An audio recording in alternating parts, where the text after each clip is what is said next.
네, 안녕하십니까. 로마서 강의하고 있는 김상백 교수입니다. 어떻게 주님 안에서 항상 평안하시고, 요즘 이제 환절기, 가을이 묵을 입고 있죠. 예, 지금 여러 가지 감기도 많은데, 여러분 항상 감기 조심하시고, 주님 안에서 건강하시기를 기도합니다. 자, 우리 지금까지 의의 필요성에 대한 여러 가지 증거로서 뭐 죄에 대해서 얘기했고, 그 다음에 이제 그 필요를 채우시는 하나님의 방법으로서 칭의와 구원에 대한 얘기 했습니다. 우리의 죄가 예수 그리스도에게 전가되고 어린 양 예수 그리스도에게 전가되고 또 예수 그리스도의 의가 우리에게 전가되어서 이걸 우리가 칭의라고 했습니다. 칭의가 되었는데 신분적으로는 하나님의 자녀가 되었는데 과연 우리가 하나님의 자녀다운 삶을 사는가 이건 또 다른 문제인 것 같아요. 그래서 이제 오늘은 이제 아홉 번째 시간으로서 제6장 의를 개인의 삶에 적용한 성화에 대한 얘기입니다. 지난번에 구원의 3단계에 대해서 얘기했죠. 우리가 영적으로 구원받고 신분적으로 하나님의 자녀가 되는 칭의, justification. 우리가 지난 시간까지 서로 말씀을 나눴고, 자, 이제는 그런 이제 신분적으로 하나님의 자녀가 된 우리가 과연 하나님의 자녀다운 삶을 사는가? 우리가 얼마만큼 예수를 닮아가는가? 요건 또 다른 문제예요. 그래서 이거는 sanctification, 성화라고 얘기하죠. 그래서 이것은 생활과 인격의 구원이다. 다시 말해서 하나님 앞에서 의롭게 된 우리가 이 하나님의 의를 우리의 개인의 삶에 어떻게 적용하는가? 자녀다운 삶을 사는가 하는 그 거룩에 대한 또 성결에 대한 성숙, 성화에 대한 말씀이죠. 그리고 이제 우리가 이제 구원의 3단계 중에 마지막 단계가 글로리피케이션, 영화인데 영혼과 육체가 온전히 다 구원하는 것. 우리의 땅에 썩어진 우리 육체까지도 부활해서 이제 영과 육이 온전히 구원을 받는 구원의 완성을 우리가 글로리피케이션인데 뭐 예수님 재림하실 때 이루어지겠죠.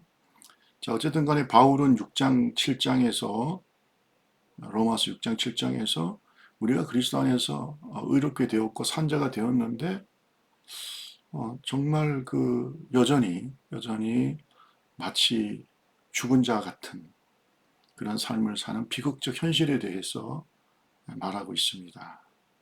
그래서 우리가 죄와의 전쟁에서 승리하고 또 어떻게 하나님의 의를 우리의 삶에 적용할 것인가, 거룩한 삶을 살 것인가, 이러한 것에 대한 말씀을 하고 계신데 물론 이것은 성령의 도우심이 절대적으로 필요합니다.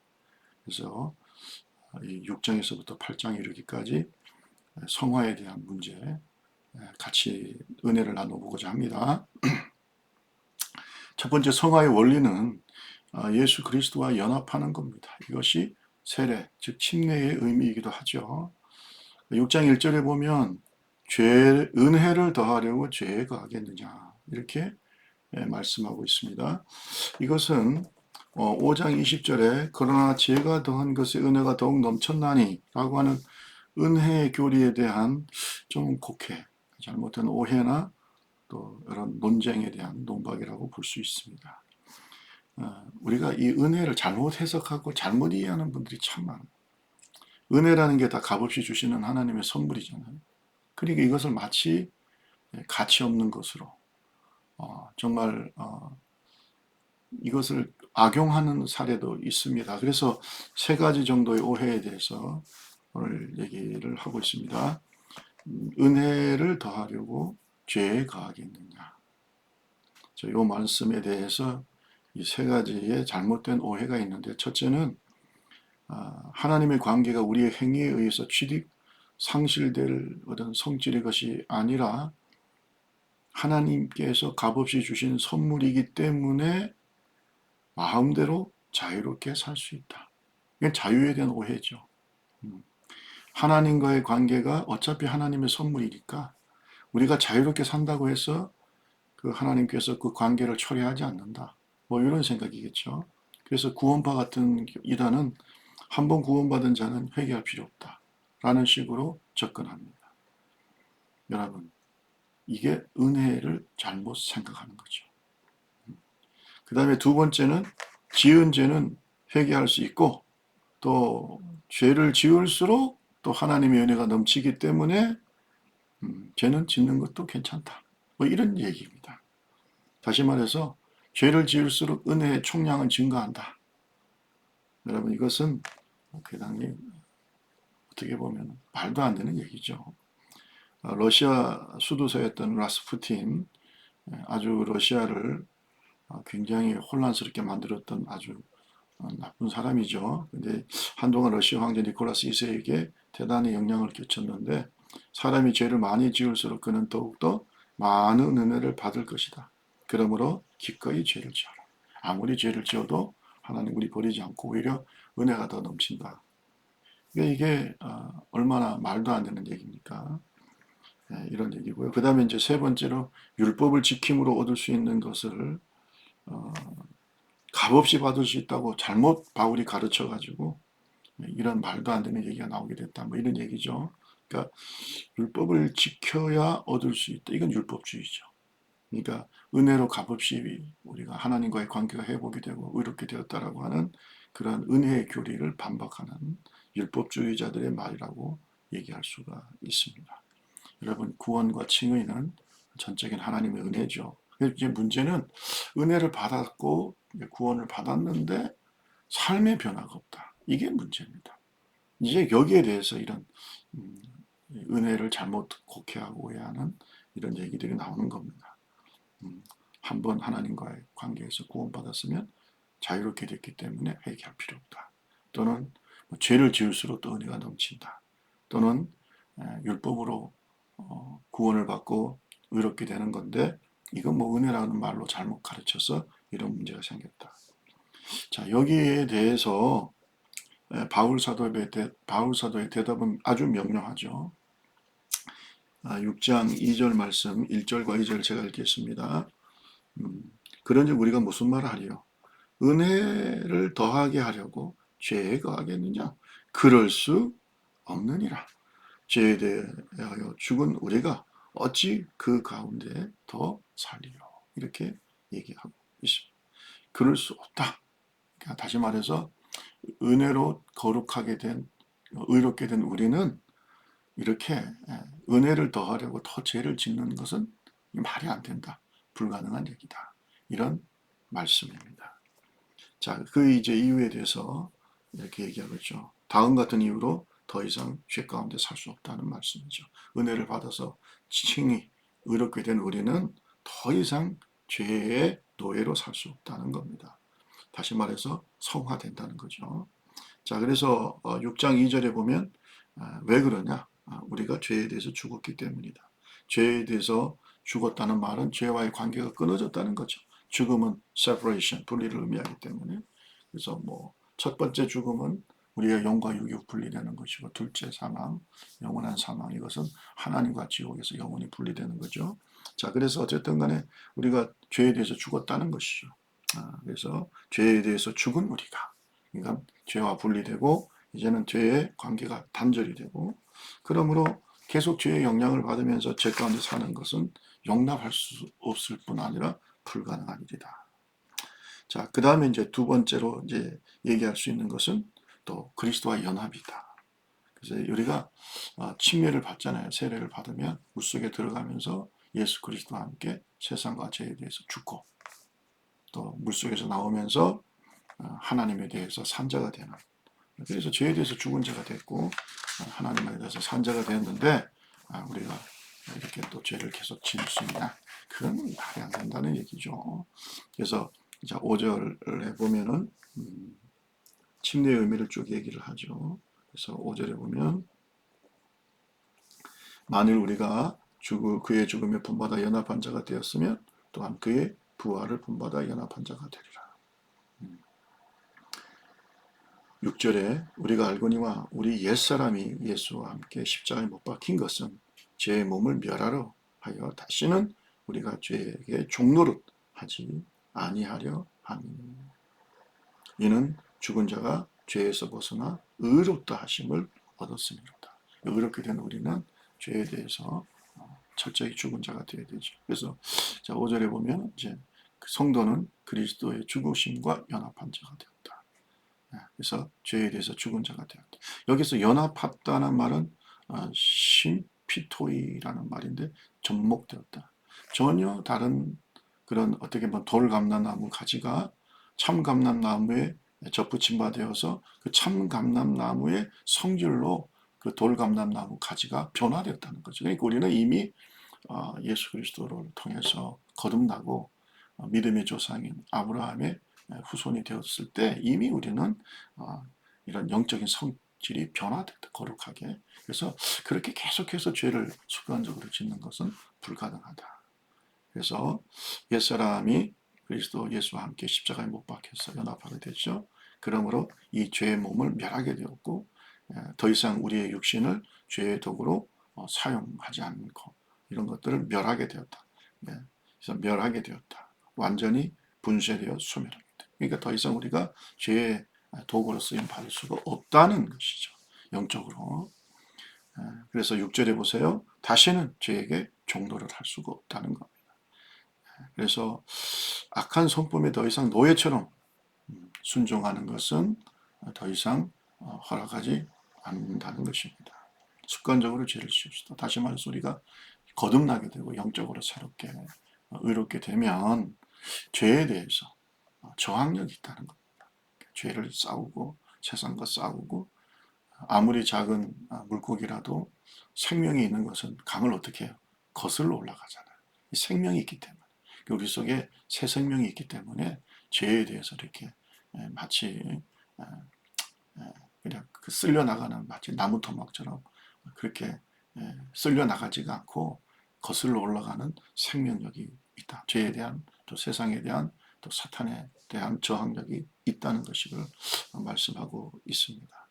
그 다음에 이제 성도는 이제 그리스도의 부활과 또 죽으심과 연합하고 그리스도의 부활과 연합되어서 하나님에 대해서 산 자가 되어서 죄에 대해서 죽은 자, 하나님에 대해서 산 자. 이것이 바로 침례의 의미죠. 그래서 우리가 4절에 보면 새 생명 가운데 행하게 되었다는 것입니다.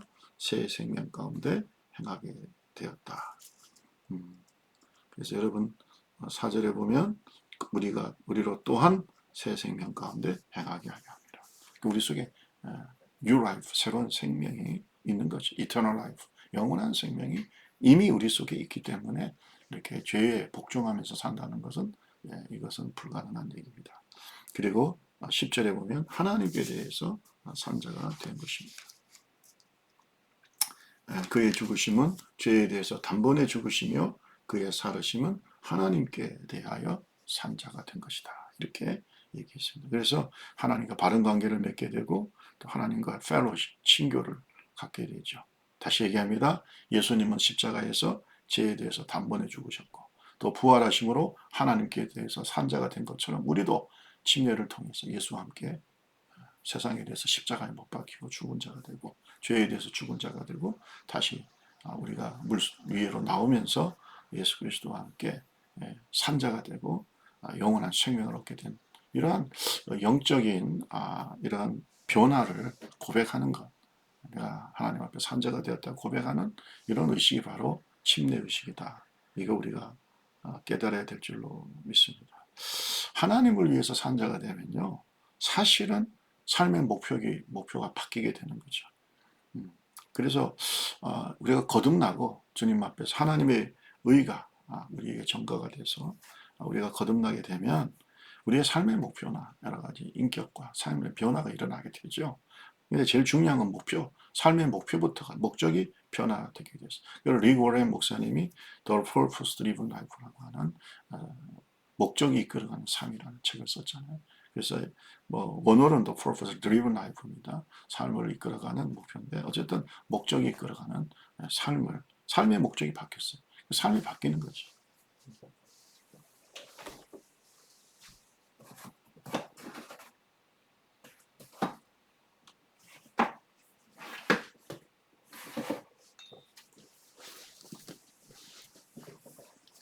제가 잠깐 책을 좀 뽑아왔습니다. 이제 이게 목적이 이끄는 삶, 리그 워렌 목사님부터 Purpose Driven Life인데 이게 이제 원서입니다. 이게 원서고요. 리그 워렌 더 Purpose Driven Life. 그래서 어쨌든 간에 이 목적이 이끄는 삶은 우리가 창조 때 이미 하나님의 영광을 위해서 살려고 인간이 창조됐는데 그 목적을 잃어버린 거죠. 인간이 타락함. 그래서 예수 그리스도가 우리를 위해서 십자가에서 피를 흘리시고 우리가 새 생명 가운데 하고 하나님의 그 구원을 경험하고 은혜로 구원받고 예수 그리스도의 의가 우리에게 전가되고 그래서 우리 속에 이제 영원한 이터널 라이프, 영원한 생명이 생겼으면 이제는 삶의 목표 자체가 어떻게 바뀌는 겁니다. 하나님이 기뻐하시는 삶의 목표로 바뀌는 것이죠. 그런데 무슨 또 죄 가운데 계속해서 그렇게 습관적으로 사는가? 그거는 불가능한 얘기다. 왜? 우리 속에 영원한 생명이 이미 있기 때문에 이걸 얘기를 하는 것입니다. 그래서 세 번째 보면은 성화에 대한 성도의 자세. 그래서 6장 12절에 보면 이런 말씀을 하고 있습니다. 6장 12절 말씀에 그러므로 너희는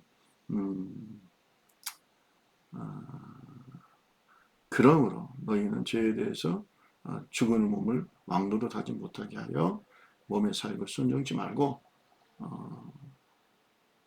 또한 너희 지체를 불의의 병기로 죄드리지 말고 오직 너희 자신을 죽은 자 가운데 산 자같이 하나님께 드리라고 했죠. 그러므로 이 결론적인 얘기인데요.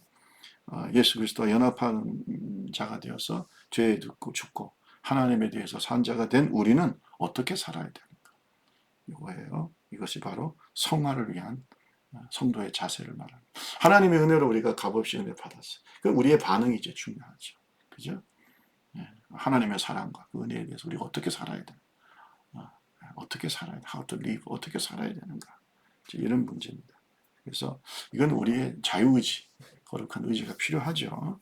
그래서 6장 12절에서 14절에 보면 의의 병기로 우리 자신을 하나님께 헌신하자. 의의 병기로. 옛날에는 우리가 불의의 병기, 악의 도구로 죄에게 순종하면서 하나님의 뜻을 거스리고 교회를 박해하고 옛날 사울처럼 이렇게 우리의 인격과 삶을 또 우리의 몸을 불의의 병기로 넘겨주었죠.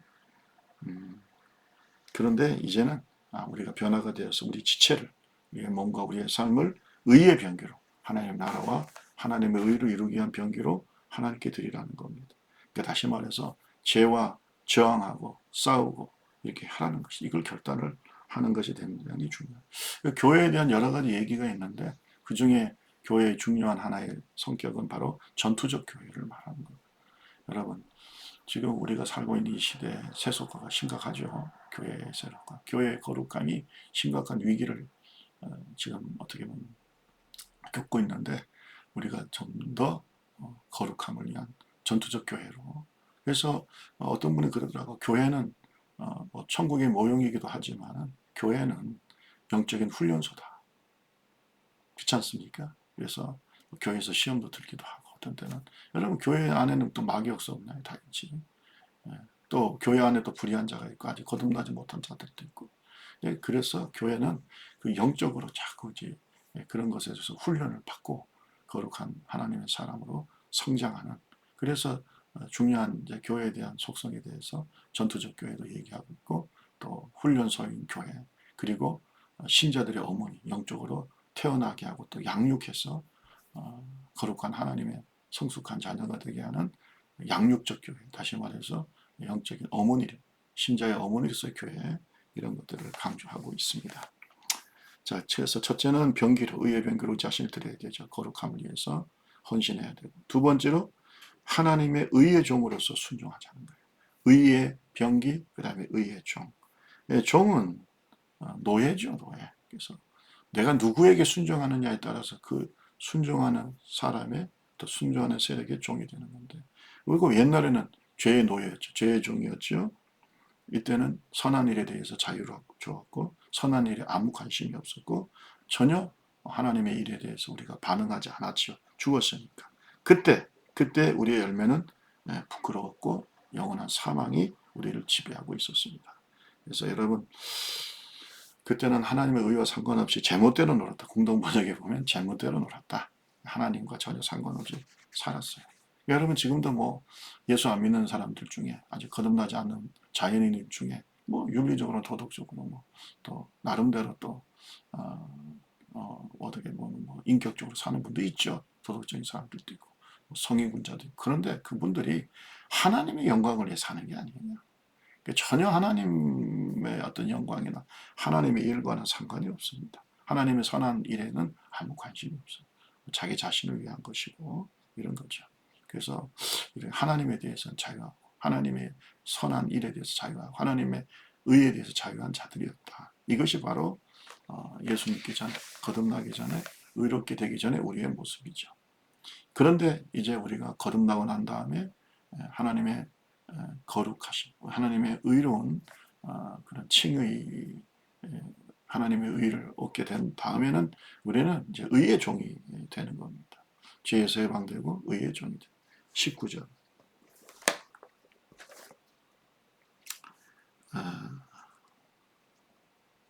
자, 그래서 6장 19절을 제가 다시 읽어봅니다. 너희 육신이 연약함으로 내가 사람의 예대로 말하노니 전에 너희가 너희 지체를 부정과 불법에 들여 불법에 이른 것 같이 이제는 너희 지체를 의에게 종으로 들여 거룩함에 이르라. 너희가 죄의 종이 되었을 때는 의에 대하여 자유하였느니라. 너희가 그때 무슨 열매를 맺었느냐? 이제는 너희가 그 일을 부끄러운 열매, 죄의 종으로 살 때는 부끄러운 열매, 허무하지 않지. 그런데 이제는 이제 뭐 그리고 그 마지막은 사망이죠. 그러나 이제는 너희가 죄에서 해방되고 하나님께 종이 되어 거룩함에 이르는 열매를 맺었으니 이 마지막은 영생이다. 여러분 얼마나 좋습니다. 우리가 이제는 하나님 앞에 의롭게 되었고 또 의의 종으로서 살면 그 마지막이 영생이고 하나님의 축복이 있는 거죠.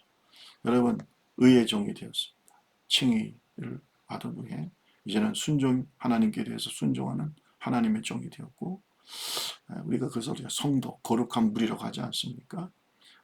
우리가 예수님을 우리의 구세주로 믿을 뿐만 아니라 또 우리의 주님으로 Lord, Savior and Lord 우리의 주인으로 로드로 인정하고 모시고 살아가는 거죠. 그러다 보면 우리의 삶에 거룩함에 이르는 열매 그리고 그 마지막은 영생입니다. 그러니까 이젠 더 이상 우리가 허무한 인생도 아니고 정말 하나님 앞에서 영원한 성령의 열매를 맺고 또 영생을 얻는 이런 복된 삶을 살게 된 것입니다. 여러분 오늘 저와 여러분들이 이제는 의의 병기가 되고 의의 종이 되어서 영생의 열매를 거두고 거룩함의 열매를 거두는 복되고 아름다운 삶을 살게 되었다는 이 축복을 고백하는 저와 여러분 되기를 주님의 이름으로 축원합니다. 값없이 은혜를 받았지요. 그러나 그 값없이 은혜를 받고 난 다음에 우리에게는 놀라운 변화가 있어요.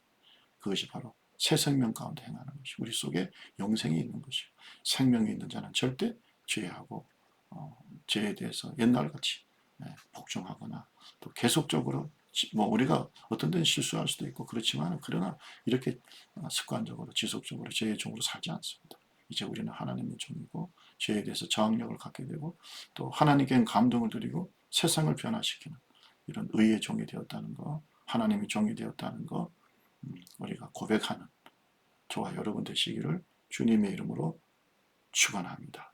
자, 오늘 여기까지 하고요. 다음 시간에 이제 이 성화의 두 번째 시간으로서 성화의 실제, 율법의 문제, 그리고 어떤 뭐 내면의 갈등 문제도 있고 성화의 능력 이런 얘기들을 다음 시간에 여러분하고 은혜롭게 같이 나누도록 하겠습니다. 항상 주님 안에서 승리하시고 하나님 앞에 의의 병기로 의의 도구로 또 의로운 하나님의 사람으로 드려지는 저와 여러분 되시기를 축복합니다. 감사합니다.